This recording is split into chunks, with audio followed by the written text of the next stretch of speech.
Are you a filthy, unwashed pilgrim? Do you hate anyone that isn't you? Actually, scratch that. Do you hate people who are actively trying to help you? Do I have the game for you? Full of mistrial, murders, liars, and racist 12-year-olds desperately claiming a role, only to be publicly executed for no discernible reason. He was vigilante though. Oh. He wasn't. Town of Salem 2 is a strange game. It's similar to another certain game with, let's just say, cultural appeal. You and around 13 other people are shoved into a town, each with their unique role, including the townies, the coven, the apocalyptic, and others who are just there to ruin your day. It is your job to ethically dispose of anyone who opposes you or your faction, using logic, reason, deductive skills, and teamwork. On paper, at least. In practice, it's more like 15 hairy, unwashed apes working together to form a singular thought. That thought being to hang the only remaining mayor and throw the entire game. Right now. What did I tell you, Callum? What did I tell you? What did I tell you? But you're a sheep! You can't think for yourself! Despite the average IQ of a Town of Salem player being just shy of the average temperature in the Arctic, it's a wonderful experience, and there's no reason you shouldn't like it too.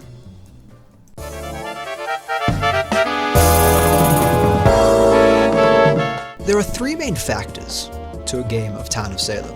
The chat, Me and 5 out of freaking okay, buddy. your role, and your last will. I took it to my penthouse and I freaked. The chat is self-explanatory, where you and all your other special needs teammates can speak to each other. Reading chat in this game is a mechanic in and of itself, because frankly, people are very, very bad at talking like normal, functioning members of society. Your role is how you actively interact with the game.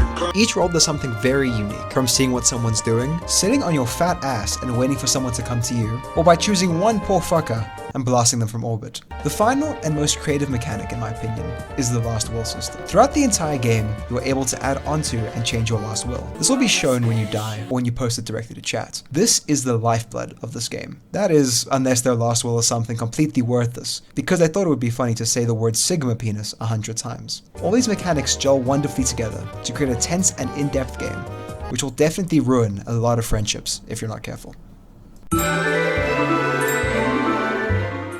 Alright, you've just bought the game, or sold your soul to the corporate oligarchs of the world. You just loaded into the main menu. What to do from here? Step 1. Find a group of friends. I know this is probably difficult for you, but trust me, you will lose your mind if you don't have at least one person who can coherently hear you and understand you. Although, be thoroughly prepared to lie through your teeth, even to those you truly love. I'm trusting you.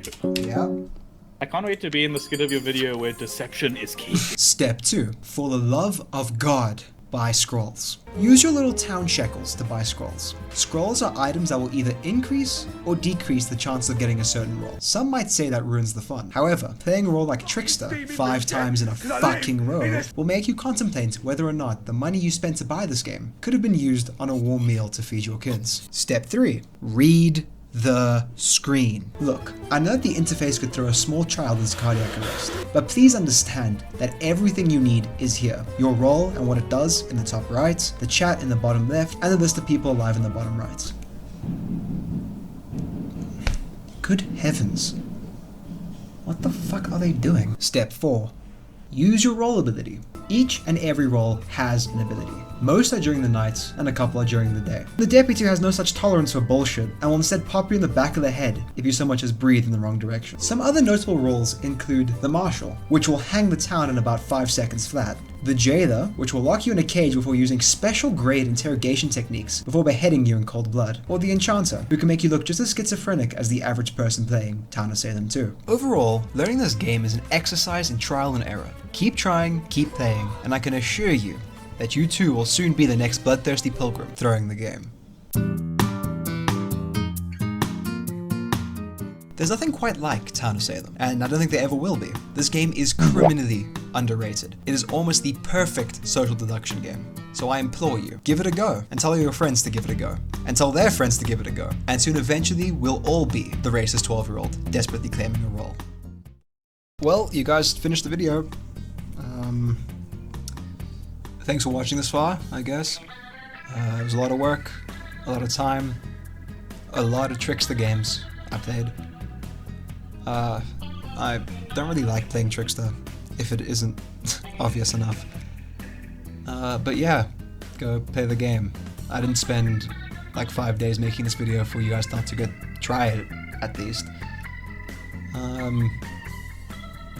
I don't know, share the video, like the video, subscribe, DDoS my IP, dox my address, I don't really care. But yeah, thanks for watching.